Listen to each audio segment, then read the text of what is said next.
Hello, and welcome to the Coupe de Villa podcast. I'm Scott Cooper, and I'm here again with the boys, Tommy and Noah from Melbourne, still in lockdown and loving it, I'm sure. Not. But we're here to review the EFL second round match between Barrow and Aston Villa, of course. It was a good game for us, of course. 6-0. Quite a smashing, but we didn't really expect too much different from that. But it was really nice to see like the little ground at Barrow, like the seaside in the background. It was a 6-hour trip for the away fans, and like 600 Villa fans there, a record home crowd for them. So I like that kind of cup stuff, and it was good to see. What do you guys think? Like, do you guys enjoyed the game, Tommy? Yeah, I think Villa always take a pretty good travelling fan side. So good exposure for Barrow. Definitely run amok there by the looks of it. Could probably touch on Archer, Philogene Bidas, and even El Ghazi having a good game. I think kind of controversial. He shushed the crowd. Reading through some threads and comments, apparently they were giving him a lot of stick before the game. So Yeah. from what I heard, and even with the Panenka, it wasn't towards the Villa fans at all. It was towards Barrow. That apparently they were just really trash. Players were really, undisciplined towards the Villa players. Yeah, Yeah. it seemed like him and Target on that left-hand side were both getting a bit of abuse, and I mean, like you touched on it. El Ghazi scored 2 goals, 2 assists, had a good game, and did the Panenka, which was absolute filthy. Like, there's a few people that were like, "Oh, I think that's a bit disrespectful to Barrow," but I mean, it's a it's a game. It's a proper game, so you gotta take it seriously. And I didn't have a problem with it. Looks like we've lost Noah for that. I think as long as you pull it off, it's fine. But if you didn't, it'd definitely be it looked like a fool. That's for Yeah, sure. would have looked like a fool. Yeah. So what did you think, Noah, about El Ghazi? And there's also reports that he might be off that I saw on Twitter today. I don't think we can sell him, can we? I mean, I don't think we have much like other players on that side anymore. But I think he's Premier League experience. I mean, how much will a 10-goal Premier League winger cost you these days? We're going to sign for 8 million. I think you're looking at 25 plus. I heard 16 million initially of Roma, wasn't it? Yeah, that's what I heard as well. I mean, we've kind of doubled our money on him, and to be honest, I think he's more a means to an end. I think he doesn't cut the starting 11, and the only reason he's actually getting a run is just because Bailey's injured. Wendy hasn't even hit full form. When Watkins is back, he'll probably shift him out. Cameron Archer's probably going to make the bench all of a sudden after his stellar performance. Chukwuemeka's probably pushing El Ghazi. I'd probably put Philogene Bidas in front of him. Yeah, just a real creator. I think he's probably the one for that left-hand side if there was. Oh, absolutely. But let's talk about Archer because that was the big story. Noah, like hat trick, 3 well-taken goals, like especially the second one. What did you think? Second one was phenomenal. I couldn't believe that the composure of that second goal was like he'd played 100 games. And he just looked class. I haven't really heard too much about him. Like, I can't say I've heard a lot about him. Like, he's one of those ones that kind of went under the radar. A lot of about Brad Young and Louis Barry and all those other young guys. But Archer really impressed me for sure. Hopefully he gets a run. Yeah, I mean, if he started it like ahead of Barry, who scored last year in the FA Cup against Liverpool, and he was supposed to be the next big thing, came from Barcelona and all that. So he must be doing something right. I heard them saying that one of the coaches was saying that he had a really good preseason, and they really, really liked what they saw. So, what did you think, Tommy, of Archer? I think he should be ahead of everyone in the pecking order. He's born in Walsall, but he's actually been at Villa since 6, so he's 19, turning 20 in December. Villa boy, so Villa born and bred. So I thought, when you kiss the badge, it's because you love playing for the club, but he's actually homegrown. So could he be the next Bonlahor? Hopefully. I mean, it's not that hard to score 60 goals to surpass his tally. I'm all for him. I think he's absolutely clinical, put in a good shift. He'd definitely be warranting a spot on the bench at least, for the senior side next game. Well, he looks like a natural finisher. I mean, it's that third goal. I think a lot of guys would have just smashed that, but he just picked his spot in the bottom corner. Same with the second goal, beautiful chip, and the first one. It looks like an easy finish, but we've seen plenty of guys put them over the bar, or straight at the keeper, So yeah, I mean, it gives us options, and I think it can only be positive, and I think that might be part of the reason that Wes has been loaned out back to Bruges for a season-long loan. So with Watkins and Ings and him as third choice, and he can play in these kind of games. It looks good. Looks good, but he wasn't the only one. We had Chukwuemeka started in the midfield. I thought both of them played. Yeah, They were both really good. He came. His brother came on. Caleb Carney started. Oh, Caleb, right? Yeah, so they Wow. they actually got subbed for each other, which was quite unique to see two brothers coming on. One for the other one. And I thought like him and Connor sort of ran the game in that midfield. I think he showed some really good touches. Carney with really like quick feet, got around a couple of people in the midfield and sort of drove on. And I'm really impressed with him. I think he's another one that is almost ready for the step up, and it's definitely, if we need him, like he can be called on, and I'd be fairly confident he'd do a good job. We are going on to sort of more negative performance, like Target and the Canberra. I think probably didn't do themselves any favors in this match. I don't know what's going on with Matty Target. I mean, he was absolutely consistent. Won Players Player of the Year last year. Looked good with going forward with Jack on that side all last year, and this year he just looks really nervous, unfit. And it's a bit of a worry. What did you think about those two, and what could happen going forward, Tommy? Just judging from what I've read in the comments, where apparently in the Canberra's very weak, and again, this is not an EPL side. This is not a top tier side globally.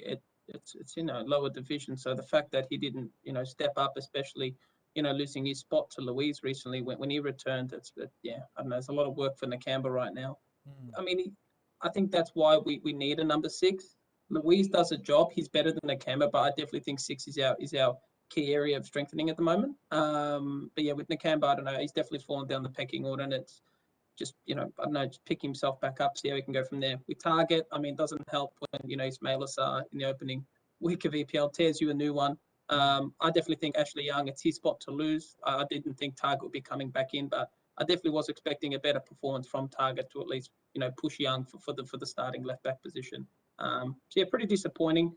On the positive side, on the opposite side of the field, Gilbert, I've been calling this for a while, and I don't know why he isn't pushing Cash for his starting spot. I think Cash had the most number of turnovers in the opening week of EPL, so that's definitely a fresher breath there.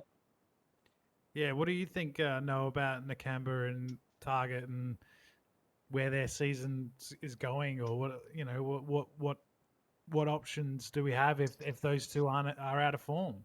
I don't know. I think Matt Target's a lot to do with confidence. I mean, a lot of those passes, those cross-field passes that he would hit 100 out of 100 last season, he's spraying left or right this year. It's very unlike him. It's like he's a different player. Yeah. And same with Nakamba. I mean, I know he has a mistake in him, but against Barrow, as Tommy said, a League 2 side, he should dominate, and he really just didn't do much. Didn't do much well. Yeah, he was getting caught. Could it be the absence of Jack? Could it be maybe the absence of Jack on Target side? I think so. I think he bailed him out. Well, I think one thing we didn't praise Jack with last year is actually his defensive work rate. He's doing these sprints back to help Target out. And again, I don't think Al-Ghazi puts in that same shift, and I think that's where we're starting to feel the pinch. Yeah. Well, Gareth Southgate didn't agree with you during the Euros. That was always the one thing with Jack. Oh, he doesn't work defensively, But I don't know. He's Man City's problem now, But I think that I think Nakamba, if he's going to be our second option, I think that could be a real issue. And I think we definitely need to sort of sign someone in that number 6 role, someone strong, someone big, someone who can, win the ball and command the game, someone a little bit different to Louise. I mean, Louise gives us that more of a passing option, more of a sort of creative option in that role, which I think is good in certain games, but like we saw last year, in certain games, Smith went for Nakamba instead of Louise because we needed a bit more of a defensive-minded player. So I'm not sure what's going to happen there. I mean, there was talk we were going to get like Thomas Delaney, but apparently that came out of nowhere. Dortmund, yeah, he just signed for Sevilla though. Like that came out of nowhere. Yeah, did you hear about why we got linked with him? Like the No. guy that tweeted it misspelled Sevilla and like put it in autocorrect, put Villa, right? And the Birmingham Mail saw that and went, "Oh, we're running with it." Yeah, that's good. So it's good to know that Birmingham Mail are checking their sources. But he's gone to Seville, so that we're not getting him. That's a shame. But I think the problem just touching back on Louise and Canberra, they're both not consistent enough. No, they're not. It's when one drops in consistency, then the other one will come in. But they're actually two different players. We need that consistent ball winner and who can just give off a good pass. We don't need flashy passing. Like if Louise and Canberra were, we could merge them into one, that would be great. But it's like we've got two people trying to do one job and only one can start. So there is that lacking. But I guess that's a good thing for Smith because then he can change it up tactically when we need to. Why not get both in one? Yeah, with John McGinn, you have to play him because I think that kind of confuses the issue a bit because when you've got someone like him as one of your sort of central midfielders, then the other one really has to be a ball winner. It has to be strong. Has to be defensively aware and like. When him and Louise are in there together, McGinn and Louise, sometimes we can look a bit naive. When Nakamba's in there with McGinn, sometimes we're a bit sloppy on the ball. So it's like, you're sort of losing one thing by playing one, and you're losing something else by playing the other. But the game was pretty much a domination. But I thought the second half we came out a little bit slow for the first sort of 10 minutes, and Barrow, to talk about them, I think they'd be a bit disappointed that they, not so much the way they played, but I didn't find they even pressured us. Or, this is supposed to be like a cup final for them, and they didn't. Connor had all the time in the world in midfield. It could like pick a pass. Yeah, he really did. Yeah, and that Zanzala looked pretty good for them, the guy up front, and I think they should have had a penalty. In the first half when Hawes and Twanzebe sort of scissored him, got him from both sides and sort of, he went down. I think it was probably more of a penalty than our penalty. But apart from that, they really didn't threaten, apart from threatening the light, of course. Did you see that? Yeah, broke the light. Yeah, what about that? Yeah, the guy put it good shot. 20 yards over the bar. It's a good target to hit. Yeah, it took the light out, and then they got some old bloke with a ladder at halftime to go out there and fix it. It was brilliant, like perfect Sunday league scenes, you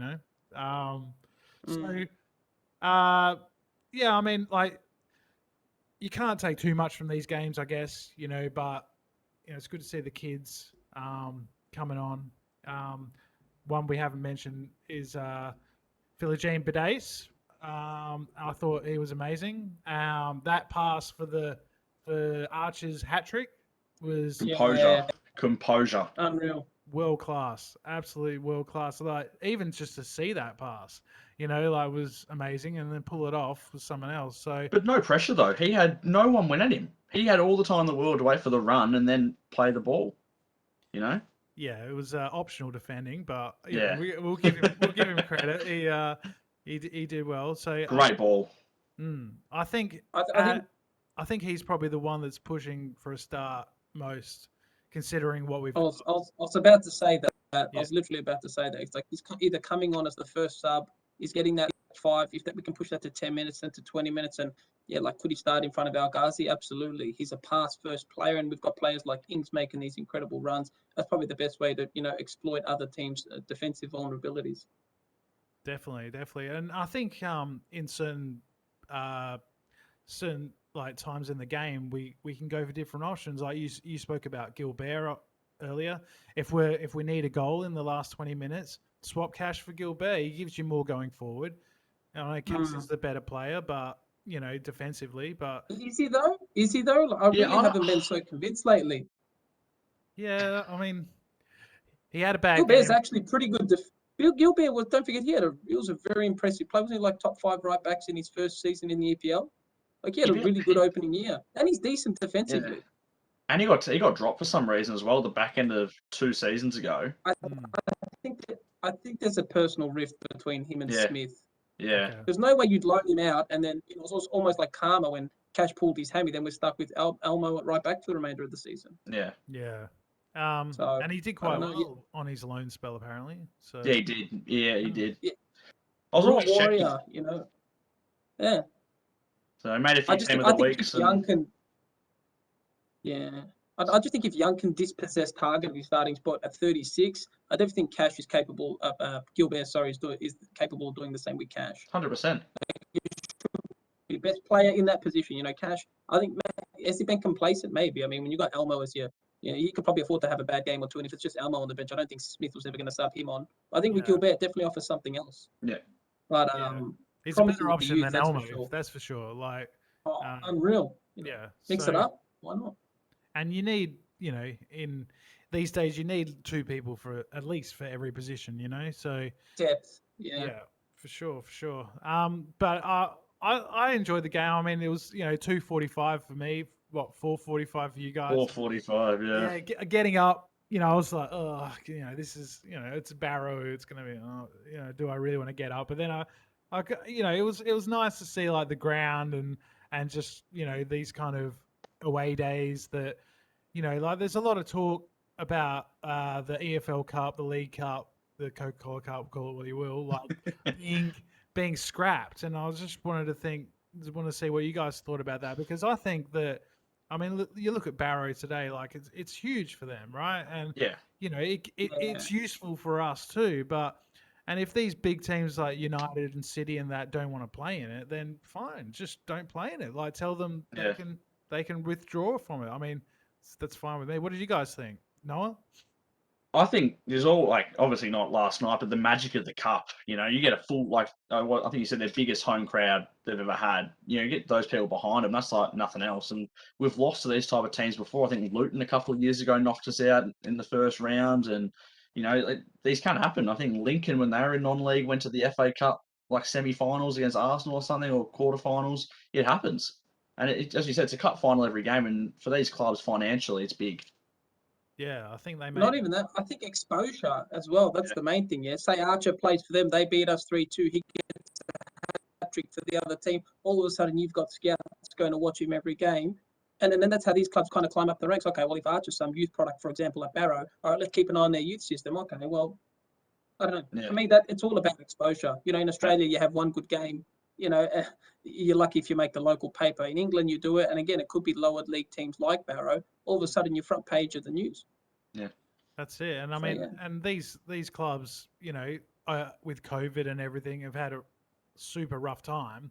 And Oh, I think they made about 200 grand from that game. So I yeah. mean, that's That's huge. good for unreal. them. Yeah. So, Yeah, absolutely. and like I said, like if the big teams, like the top four clubs don't want to play in it, or just send your kids like Liverpool did to us a few years ago when we beat them 5-0. Yeah, that Um, was good. like you've still got at least a squad of players that can play. And like for us today, I mean, we only had Anwar, who started on the weekend, who played, but we saw Archer, we saw Chukwuemeka, we saw Philogene Bidace, we saw and I think a lot of fans have got something out of that. And yeah, I really like the tournament. I think that we have a great history in it. We've been to more finals, I think, than any other club. I think we've won it the third amount of times, behind City and Liverpool. So, yeah, I mean, I know I'm a little bit older than you boys, but I remember when we won in '94 the Coca-Cola Cup against United 3-1, and that's still probably my favourite Villa memory.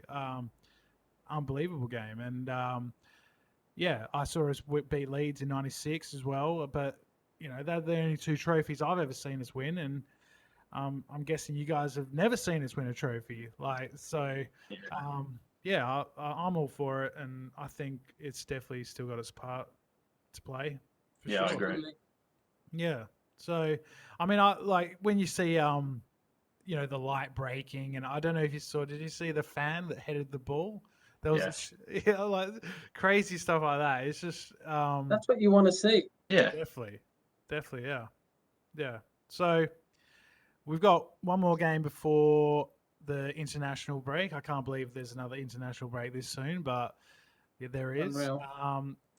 The news coming out for that is that the red flag countries won't the players don't have to be released by the Premier League clubs, so that will mean that both our Emmys, Martinez and Buendia, will not be travelling. How do you think that'll go down, Tommy?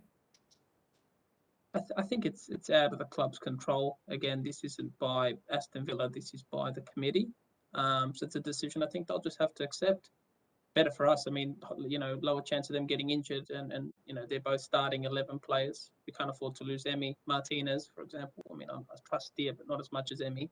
Yeah. So yeah, I think it's just a decision they'll have to accept. It's COVID normal is probably just considered normal now, so it's a new way moving forward, and I think we just all need to accept it and move on. What about you, Noah? What do you think? Do you think? I mean, Emmy Martinez and Messi. I mean, like they've been so close. He might be really disappointed. Like maybe he'll have a bit of a sad. What do you think? Look, I think it's obviously gonna be tough for these players. Like Emmy said, he really wanted to be Argentinian's number one. Like Yeah. that was a really big goal of his, and to miss out, it's gonna hurt. But then he's gonna if he comes back, he's gonna miss some big games for us. He's gonna miss Chelsea, Everton, and maybe United. That like what 3 games could really affect your season. So I think we've got like good thing we're keeping him, but it's gonna hurt for sure. Yeah, it's definitely a difficult run after that international break for us. But I mean, if we can beat Brentford on the weekend, they had a bit of a tricky tie last night. They were 1-0 down to Forest Green Rovers for most of the match, but came back and won, I think. 3-1, yeah, turns it on. Yeah, so I mean, they probably would have had to put a bit more into that game than us. I don't know. They probably made a lot of changes too. I didn't look at their lineup, but what are you expecting? What kind of threat are you expecting from Brentford on the weekend, Noah? What are you expecting? Well, I was looking back on like some stats and stuff, and since we got relegated to the championship, they're the one team we actually never defeated when we're in the championship. Never beat them at all. So Nope. obviously that was a lot of the Dean Smith factor, and then Yep. they beat us again under Thomas Farkle. Oh, not Thomas Farkle, whatever their manager's name is. I don't know his name is Frank, is it? Frank. Yeah, Frank Yeah, Thomas Frank. yeah. But yeah, and then they beat us 1-0. So look, I think it's going to be a good game. I think very attacking game because both teams like to attack. Yeah. I honestly see Tony opening his account. I don't think you can keep a good striker down for too long, sadly. But I think we'll win. But I think we've got to be really, really worried about Ivan Tony because he's a class player. Yeah. What do you think, Tommy, about Brentford? Have you been impressed so far? Yeah, I think Tony and Mbuemo have been a real pain. I think they've also got a lot of goals coming in from the midfield. They've kept 2 clean sheets. Is that right? Yeah. I think they've kept 2. I don't think they've conceded. So No, they yeah, haven't. hopefully we can break the deadlock. Hopefully we can break that spell. But yeah, no, they've got goals capable of coming from anywhere. I think we're still finding our feet. It's just a matter of once we gel, once we click into gear, which a lot of that can probably be attributed to lack of preseason games or quality opposition. Yeah. I think we'll link to play. Was it Sevilla at one point in preseason, and Yeah, it it just was. didn't go Yeah. ahead? Yeah, Yeah, they so couldn't come because of COVID, I think, and then we ended up Yeah. playing the that's right. Spanish, the Italian team. Yeah. Which sucks. So yeah, no, I think we'll definitely take it to them, and I'm probably backing us for the win. To be honest, if Ollie's back, yeah, I wouldn't guarantee a win, but I think it'll be like a 2-1 or yeah. I don't think it'll be 2-0. That's for sure. Is Ollie and Bailey likely to be available? Have you heard anything on that? No, press conference hasn't been out yet, but it's going to be the pain-free word, isn't it? He's probably not pain-free still, so it probably means he's out for 6 more months. But knowing Dean Smith, but yeah, who knows? Yeah, Hopefully. he's not very transparent, is he, Smith? Like with No, any that's of for that sure. kind of stuff. I mean, during the whole Jack transfer debacle during the whole summer, we didn't hear from the club until he was pretty much gone. Gone. Yeah. Yeah. I mean, it was good that Perslow did that little video explaining. Oh, that was awesome. That's That was unreal. class. You don't see that. I think that made headlines around the world, to be honest. Yeah. no, it was good to see, and I'm impressed with him. But yeah, I would like to know a bit more about how Ollie and Bailey are travelling. And I think Brentford will be tough. I mean, they obviously beat Arsenal in the first game, and then they went to Palace and got a 0-0, which is another pretty good result. Another clean sheet. So yeah, I mean, I think it's going to be tough. And it's it could be a 1-0. I reckon. Either way, Yeah, that's what I'm Yeah, thinking. yeah. it's gonna be tight. Yeah, It kind of reminds me of they've got a lot of adrenaline. They've got a good attacking half. They probably haven't been. I think they're just running on a high. Kind of reminds me on when Hull went on that that massive start to their campaign a few seasons ago. Yeah, yeah. Oh, it's about a decade ago now, and they kind of just burnt out. So that's kind of what I foresee with Brentford. I don't think they'll qualify or top 10 or anything like that. But yeah, they they'll started knock really it well. away. I think if it was at They'll go their ground, I'd be a little bit worried. But being at Villa Park, I'm confident that we can get the win. But I do think it will be tight. Anyway, I think Mings and Konsa are definitely capable of keeping Tony at bay Oh, for a bit, and definitely, then definitely. don't even start about cool. Well, that's it for today. A good win into the next round. Who would you guys like in the next round? The Baggies, maybe, if they beat Arsenal tonight. Yeah, can't say no to a derby. Nah, you can't say If they no. beat Arsenal, Well, the I'd probably Blues back got anyone beaten. over Oops. Arsenal. So we can't play the Blues. They got knocked out. Oh well. Oh, But what a shame. yeah. What about or a derby like West Brom or Wolves or something, or a lower league team, Wolves so I we can wouldn't play the mind. kids again. Yeah. Yeah, that'd be good. But Yeah. we'll have to wait and see Thanks. tonight for that. Thanks again for coming on, boys. We'll be doing another one for the Brentford game. So everyone, like and subscribe if you're enjoying the channel. Leave a comment. I'm going to leave with a bit of a question today, so you can put your answers in the comment section. And the question is, what was your favourite EFL League Cup match for Villa? I'm sure you've all got different answers because we've got a long tradition in this competition. So let us know, what was your favourite game? And boys, I hope lockdown goes all right for you, and we will be back on probably Sunday night to wrap up the Brentford game. So up the Villa, and we'll see you all then. See you later. Bye.